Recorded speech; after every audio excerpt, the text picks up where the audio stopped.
My name's Sonia Bedford. I am a partner in a firm of solicitors called Scown, based in Devon and Cornwall. I head up a renewable energy team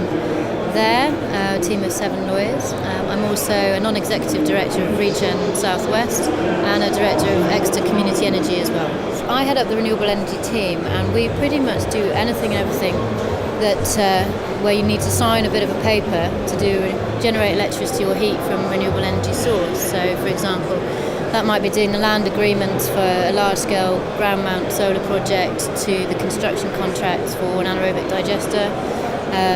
to funding for any technology, all the way through to doing rooftop leases for community energy groups and developers in the region as well. So we have a nationwide spread of projects, from an anaerobic digester all the way up on the borders to helping with the first solar park that came into the country down in Cornwall at Wheel Jane, an old tin mine. So very broad.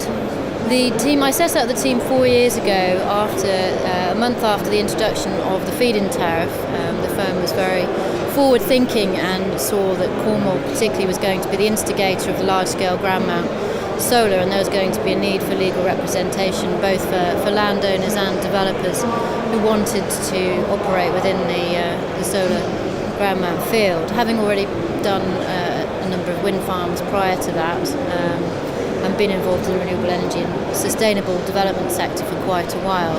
I was asked to come up and head that team, or come down I should say, and head up the team, and since then we've done over 300 megawatts worth of projects in the ground of renewable energy generation. I worked at a law firm in Bristol for 9 years before joining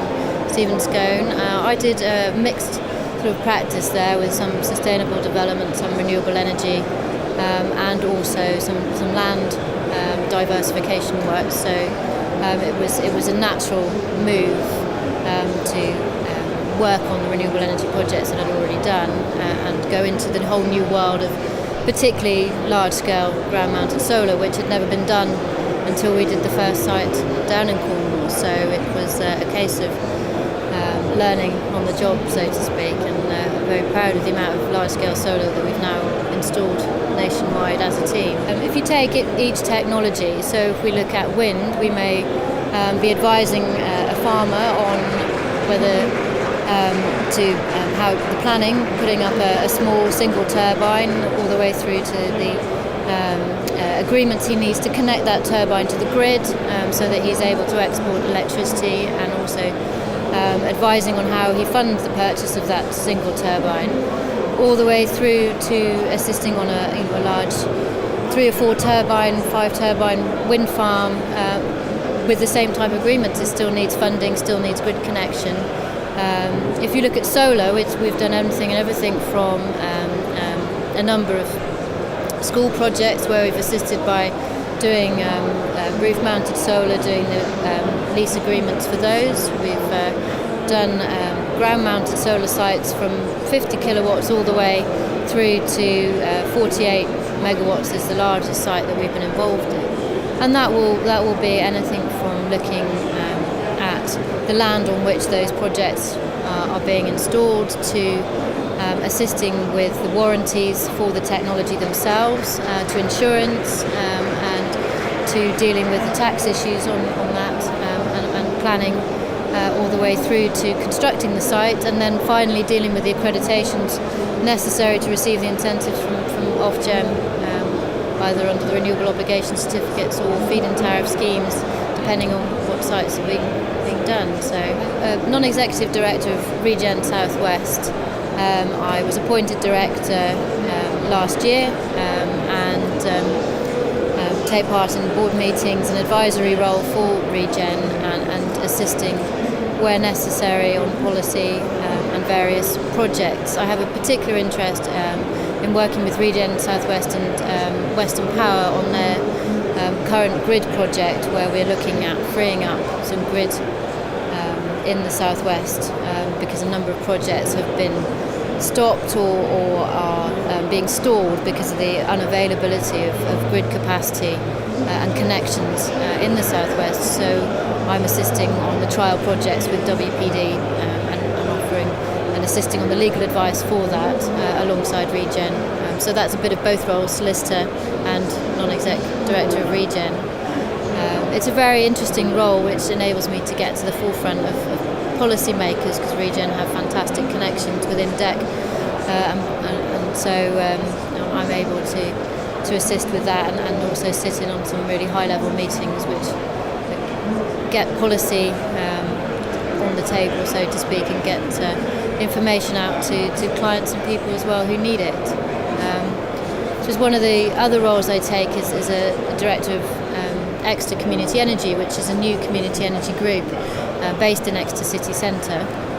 and that's on a volunteer basis, so I do attend board meetings where we're looking at doing our first solar PV rooftop project,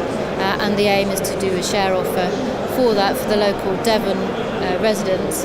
and then put the money from that project into more community projects and build from there. It's very exciting to be involved with something at community level, because I've advised a lot in my role as a solicitor, I've advised a lot of community energy groups, but actually being in there and getting stuck in with on the ground is very interesting, and it's been a good process.